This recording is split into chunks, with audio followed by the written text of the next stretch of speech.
Assalamu alaikum dear friends, I am Yavar Amir Kuchar advocate and you are watching Law in criminal major act की study में आज हमने पढ़ना है PPC का chapter 9A of offences relating to elections. Election के मुतल्लिक का जो ऑफेंस हो सकते हैं उसके बारे में ये है और ये स्टार्टर सेक्शन है 171A। Candidates electoral right defined for the purpose of this chapter. Candidates और इलेक्टोरल राइट इस चैप्टर के लिहाज से उनको डिफ़ाइन किया गया है। पैराग्राफ ए है, candidate means a person who has been nominated as a candidate at any election and includes a person who, पहले यहाँ तक कर लेते हैं। कैंडिडेट से मुराद क्या है? कोई भी पर्सन जिसको नॉमिनेट किया गया है कैंडिडेट के तौर पर एट एनी इलेक्शन, किसी भी इलेक्शन में, and includes a person who when election is in contemplation, और इससे वो भी मुराद है जबकि इलेक्शन के बारे में गौर फिक्र किया जा रहा है। Hold himself out as a prospective candidate there at,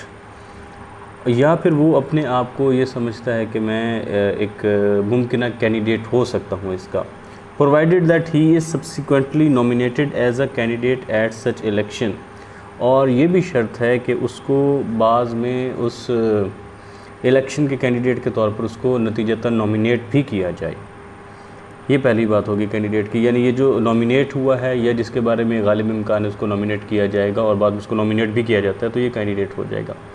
अगला क्या है, इसका पैराग्राफ भी है, electoral right means the right of a person to stand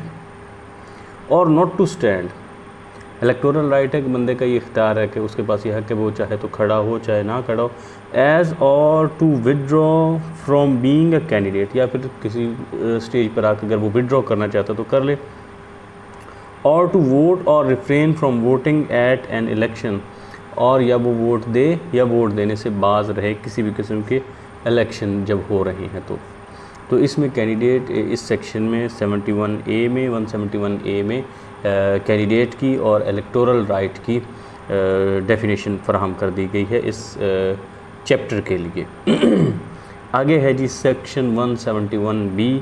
bribery. Whoever gives a gratification to any person with the object of inducing him or any other person to exercise any electoral right or of rewarding any person for having exercised any such right। किसी भी किस्म की gratification देना किसी person को इस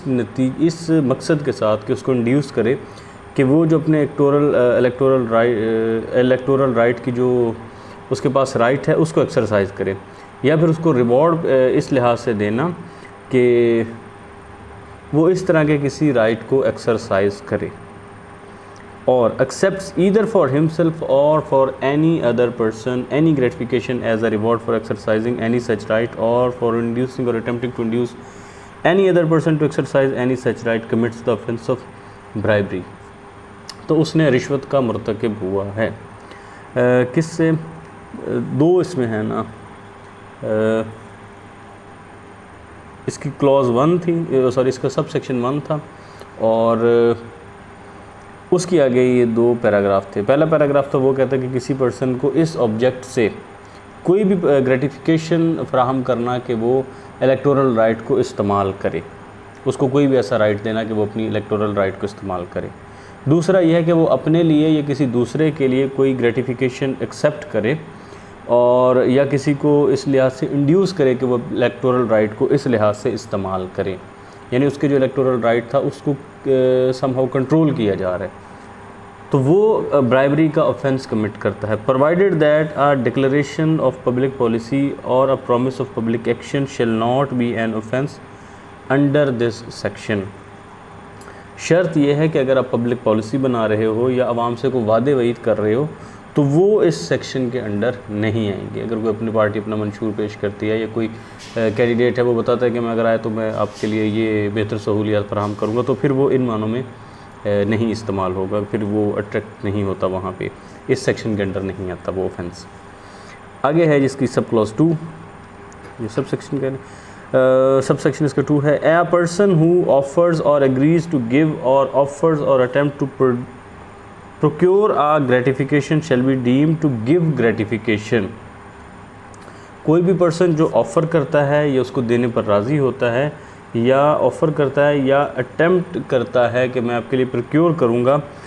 एक gratification, तो ये ऐसा ही है जैसे उसने ग्रेटिफिकेशन दी है, यानी कोई लालच देता है कि मैं आपके लिए ऐसी कोई चीज़ हासिल कर लूँगा, तो ये भी उसको ग्रेटिफिकेशन दे रहा है।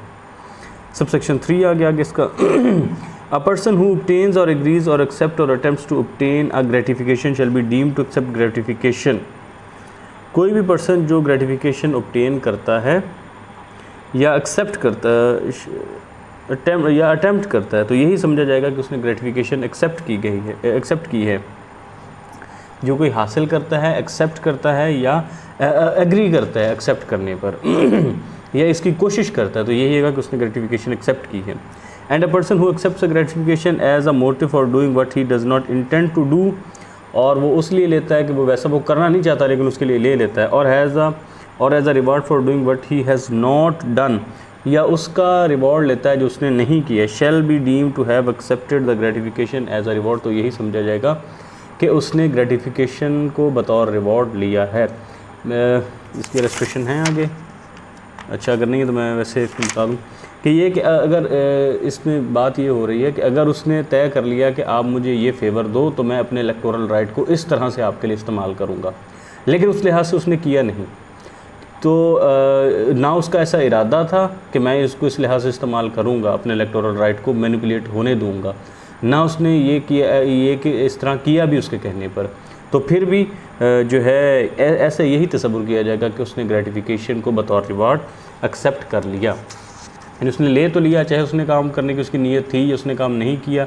या उसकी काम करने की नीयत नहीं थी और ना ही उसने वो काम किया, इससे फ़र्क नहीं पड़ता, यही समझा जाएगा कि उसने वो रिवॉर्ड एक्सेप्ट, उसने वो ग्रेटिफिकेशन एज अ रिवॉर्ड और मोटिव एक्सेप्ट की है। आगे है जी 171 और उसका 171C,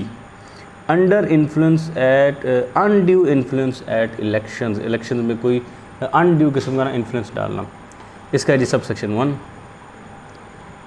whoever voluntarily interferes or attempts to interfere with the free exercise of any electoral right commits the offence of undue influence at an election। अच्छा, जो कोई भी ना जानबूझ के वॉलंटरीली मज़ाहमत कोई भी ऐसा कुछ करता है या कोशिश करता है या इसकी कोशिश करता है कि वो जो फ्री राइट है इलेक्टोरल राइट को एक्सरसाइज करने की, उसमें किसी किस्म की कोई मुदाखलत करने की कोशिश करता है, तो उसने ये किया है undue influence at an election का ऑफेंस कमिट किया है। सबसेक्शन 2 है, without prejudice to the generality of the provision of subsection 1 whoever, उस जो सबसेक्शन 1 है जो ऊपर हमने पढ़ा है, उसकी प्रोविजन की जो जनरलिटी है उसको प्रेजुडिस किए बगैर आगे बात हो रही है। हूएवर पैराग्राफ ए है, थ्रेटन्स एनी कैंडिडेट और वोटर और any person in home a candidate और voter is interested with injury of any kind, जो कोई भी कैंडिडेट को या वोटर को या जिस पर्सन में कैंडिडेट का कोई इंटरेस्ट है या वोटर का कोई इंटरेस्ट है उसकी को किसी किस्म की इंजरी का अगर वो उसको थ्रेट करता है, एक बात। और पैराग्राफ बी है, इंड्यूसेस और attempts to induce a candidate और voter to believe that he और any person in home he is interested will become और will be rendered an object to divine pleasure of और of spiritual censure, या वो ये कहता है, induce करता है या अटेम्प्ट करता है इंड्यूस करने की किसी कैंडिडेट को या किसी वोटर को कि वो ये यकीन करे दैट ही कि वो खुद या कोई और पर्सन वो है, he is interested in will become और will be rendered an object of divine pleasure, divine displeasure कि इन होम जिसमें वो अपने इंटरेस्ट रखता है, और will be rendered an object of divine displeasure of spiritual सेंशर, तो उसको अगर ये अपने इलेक्टोरल राइट को फ्रीली इस्तेमाल करता है, जो इसका कैंडिडेट है उसके मुताबिक इस्तेमाल करता है, तो किसी किस्म की इसको डिवाइन डिसप्लेयर का या कोई स्पिरिचुअल सेंशर का, इसको सेंशर होता है झिड़कना या किसी चीज़ पर सरजनिश करना, बाज़ पुरस करना,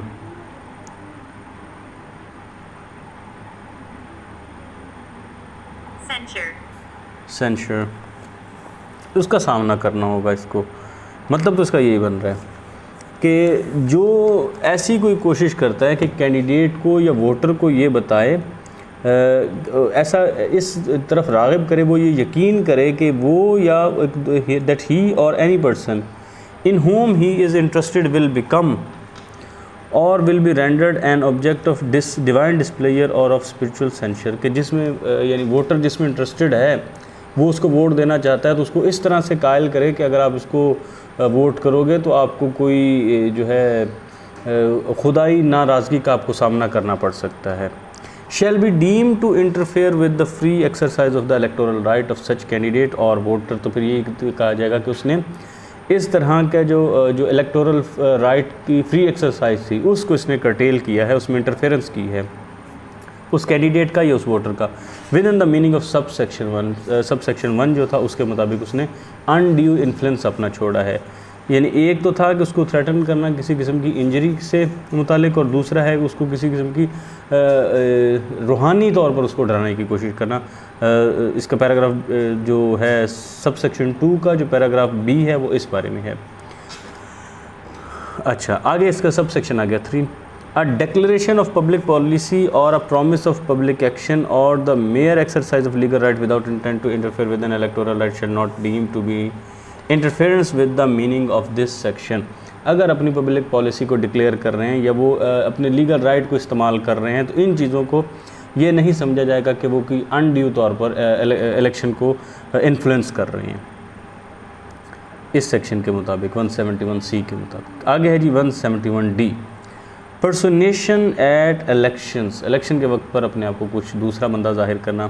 Whoever at an election applies for a voting paper or votes in the name of any other person, whether living or dead or in a fictitious name,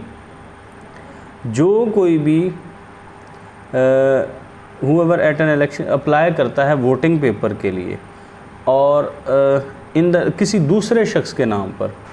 चाहे वो ज़िंदा है या वो मर गया है या कोई वो फ़र्ज़ी नाम है, इस लिहाज से अगर वो अप्लाई करता है और who have voted once at such elections apply at the same election for a voting paper,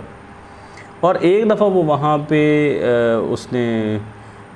उस वोटिंग पेपर के लिए अप्लाई कर लिया है और दोबारा फिर वो वोटिंग पेपर के लिए अप्लाई करता है इन हिज़ ओन नेम, अपने ही नाम से। एक तो था कि दूसरे किसी के नाम का वो अप्लाई करने की कोशिश करता है, इसमें है कि अपने ही नाम से उसको दोबारा अप्लाई करता है। And whoever abets, procures or attempts to procure the voting by any person in any such way, और या फिर वो कोई कोशिश करता है या इसकी पुष्टपनाही करता है, इसकी मुआवनत करता है या मुआवनत कर इसको कोई हासिल करने की कोशिश करता है, इस तरह की कोई फेवर इस तरह के तरीके से किसी भी इंसान से। Commits the offence of personation at an election, तो फिर उसने इलेक्शन पर पर्सोनेशन का ऑफेंस कमिट किया है। क्या चीज़ था कि वोटिंग पेपर के लिए उसने पहले अपने नाम पे अप्लाई किया, फिर किसी दूसरे के नाम पे अप्लाई कर दिया, चाहे वो लिविंग था या डेड था या कोई फिक्टिशियस नेम था, फिर ये है या अपने ही नाम पे अगर उसने 2 दफ़ा अप्लाई कर लिया है या इस तरह का कोई भी तरीका अगर उसने इस्तेमाल किया है या इस्तेमाल करने की कोशिश की है तो अब उसने पर्सोनेशन एट इलेक्शन का इर्तिकाब किया, एट एन इलेक्शन का इर्तिकाब किया है, ये ऑफेंस उसने कमिट किया। आगे जी 171E, पनिशमेंट फॉर ब्राइबरी, इस तरह की जो रिश्वत है उसकी पनिशमेंट क्या होगी। Whoever commits the offence of bribery shall be punished with imprisonment of either description for a term which may extend to 1 year or with fine or with both। जो भी इस तरह की रिश्वत की कोशिश करता है किसी इलेक्शन के ऊपर तो उसको 1 साल तक की कैद की सज़ा हो सकती है या जुर्माना हो सकता है या फिर दोनों भी हो सकती हैं। Provided that bribery by threatening shall be punished with fine only, ये कि अगर जो थी ब्राइबरी थी वो bribery by treating shall, provided that bribery by treating shall be punished with fine only, शर्त ये है कि by treating shall be punished, किस सूरत हाल में ब्राइबरी है कि उसमें तो फिर सिर्फ और सिर्फ फ़ाइन ही होगा। Bribery by treating shall be punished with fine only, अच्छा इस तरह की कोई मेरे ख्याल में है ट्रीटिंग TREAT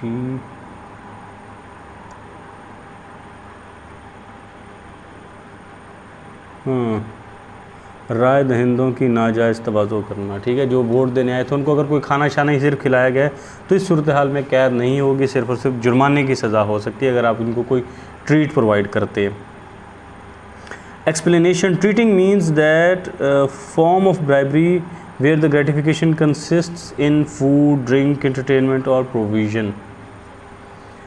अच्छा, ये आगे एक्सप्लेन भी उसने कर दिया कि यहाँ ट्रीटिंग है जो है उसका मतलब ये है कि किसी तरह की भी ग्रेटिफिकेशन देना जिसमें फूड है, ड्रिंक है, एंटरटेनमेंट है और कोई और प्रोविज़न है, PROVIS,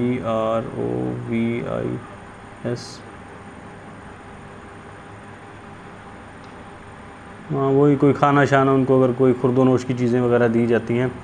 कोई भी फराहमी की जाती है तो ये सारी ट्रीटिंग के मानों में आ जाएगी। आगे है 171F, punishment for undue influence और पर्सोनेशन एट एन इलेक्शन। वो जो बात थी अनड्यू इन्फ्लुएंस छोड़ा या किसी तरह से पर्सोनेट किया। Whoever commits the offense of undue influence or personation at an election shall be punished with imprisonment of either description for a term which may extend to 1 year or with fine or with both। यहाँ फिर mistake है, ON सिर्फ on लिखा हुआ है, यहाँ 1 year होना था। तो उसको एक सा अगर कोई इलेक्शन में अनड्यू इन्फ्लुएंस इस्तेमाल करता है या किसी को इम्पर्सोनेट करता है, इसका इर्तिकाब करता है तो उसको 1 साल तक की कैद की सज़ा हो सकती है, जुर्माना हो सकता है या दोनों हो सकते हैं। अच्छा, एक हम पीछे पढ़ के आए थे सेक्शन, उसमें हमने कहा था कि अगले दिन या अगली वीडियो में इसको हम डिस्कस कर लेंगे, वो चीज़ नहीं हुई थी। ये था जी सेक्शन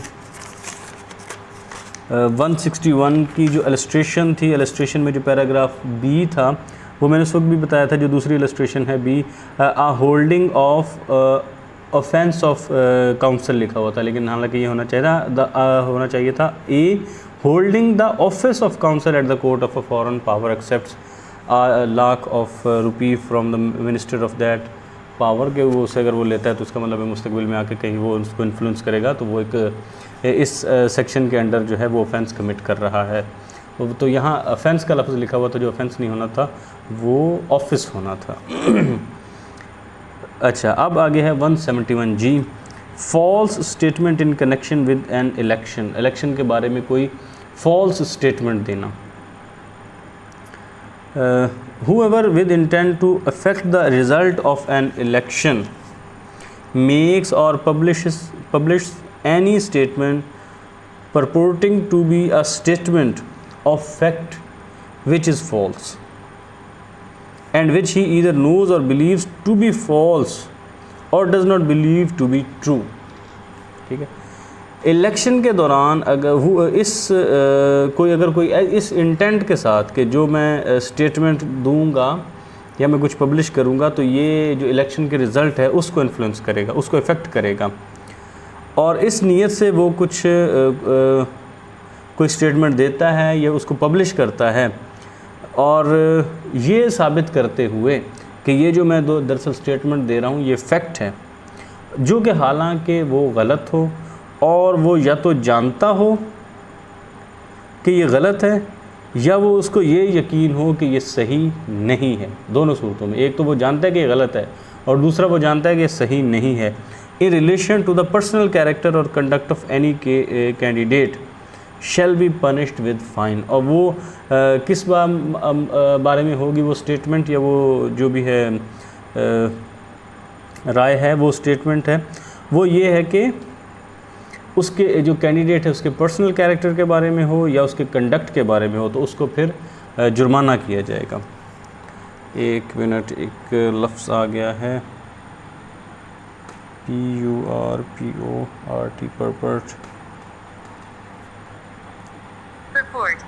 परपोर्ट,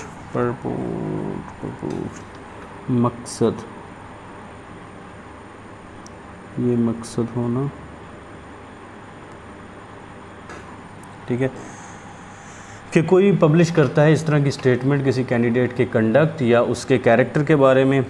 जो कि वो जानता है कि गलत है या वो ये जानता है कि ये सही नहीं है, तो फिर उसको जुर्माने की सज़ा होगी। जुर्माना यहाँ पे डिफ़ाइन नहीं किया गया। 171H, illegal payments in connection with an election. Election के रिगार्डिंग कोई इलीगल पेमेंट करना। Whoever without the general or special authority in writing of a candidate incurs or authorizes expenses on account of the holding of any public meeting or upon any advertisement, circular or publication or any other way whatsoever for the purpose of promoting or procuring the election of such candidate.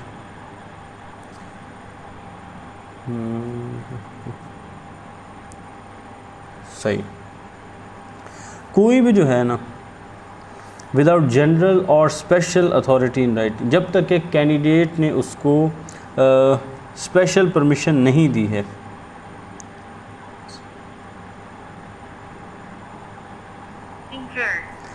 इनकर अपने ऊपर वाजिब कर लेना।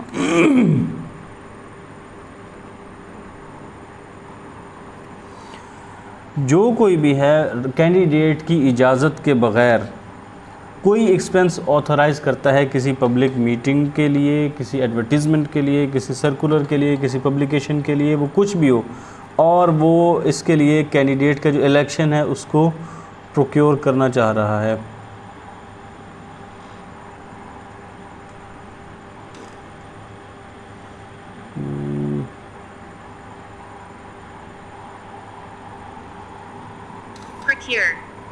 Procure हासिल करना, किधर गया,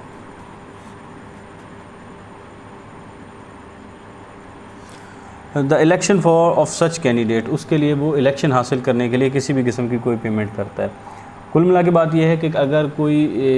जब तक के कैंडिडेट की स्पेशल या जनरल परमिशन ना हो, उस परमिशन के बग़ैर अगर कोई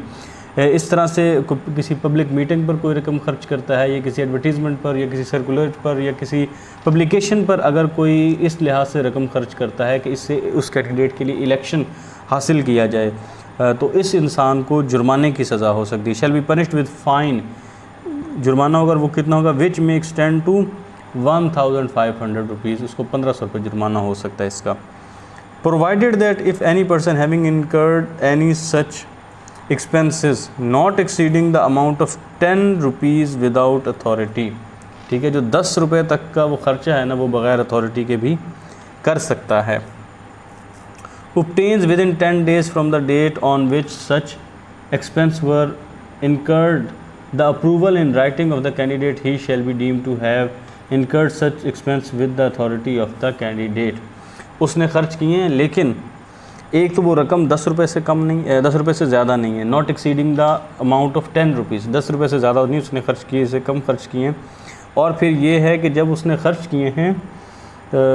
उसके 10 डेज़ के अंदर वो कैंडिडेट से रिटन में उसका अप्रूवल भी ले लेता है, तो फिर ये होगा कि उसने कैंडिडेट की अथॉरिटी के साथ ही एक्सपेंस पेड किए हैं। आगे ये 171 I, failure to keep election accounts, election का जो अकाउंट है उसको मेंटेन नहीं रखा गया, उसको फेल हो गया उसको रखने में। whoever being required by any law for the time being in force or any rule having the force of law to keep accounts of expenses incurred at or in connection with an election fail to keep such accounts, कोई भी जिसको जिससे ये require किया जा रहा था कि आप किसी भी कानून के तहत, चाहे वो वक्ती तौर पर था या कोई भी और रूल जो इन फोर्स था, उसके मुताबिक उस कानून ने ये पाबंद किया था कि आपने जो इलेक्शन पर अखराजात हैं उनको उसका अकाउंट आपने रखना है, और वो ऐसा रखने में नाकाम होता है, वो अकाउंट रखने में नाकाम होता है, shall be punished with fine which में एक्सटेंड टू 500 रुपीज़, तो उसको 500 रुपये का जुर्माना हो सकता है। ठीक है, ये लगता है कि बहुत पुराने लिखे हुए हैं और उसके बाद इसमें कोई तब्दीली नहीं आई है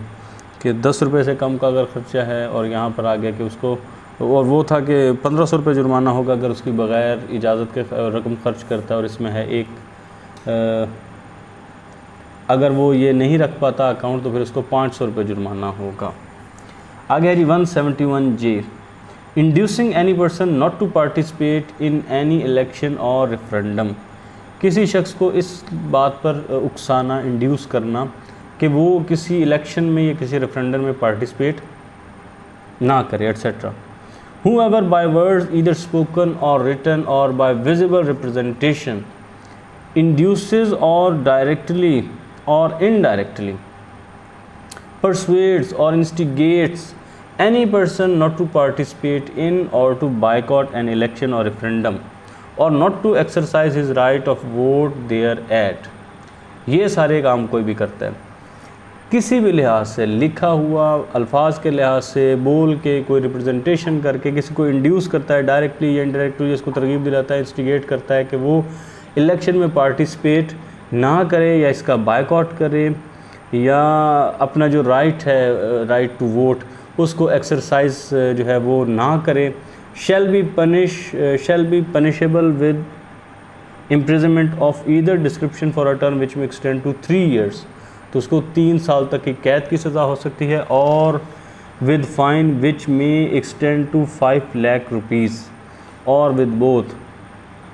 और या फिर उसको जुर्माना हो सकता है जो कि 5 लाख रुपए तक का हो सकता है, या फिर ये दोनों ही हो सकते हैं कि अगर कोई किसी को इलेक्शन की बायकॉट करने पर उसको मजबूर करता है या उसको इंड्यूस करता है या उसको कहता है कि आप रेफरेंडम में अपना जो राइट है, वोटिंग का जो राइट है, इसको इस्तेमाल करने पर कोई धमकी देता है, तो इस लिहाज से इसको रोकता है, तो इसको क्या सज़ा हो सकती है? इसको 3 साल तक की कैद की सज़ा हो सकती है, उसके साथ साथ इसको 5 लाख रुपए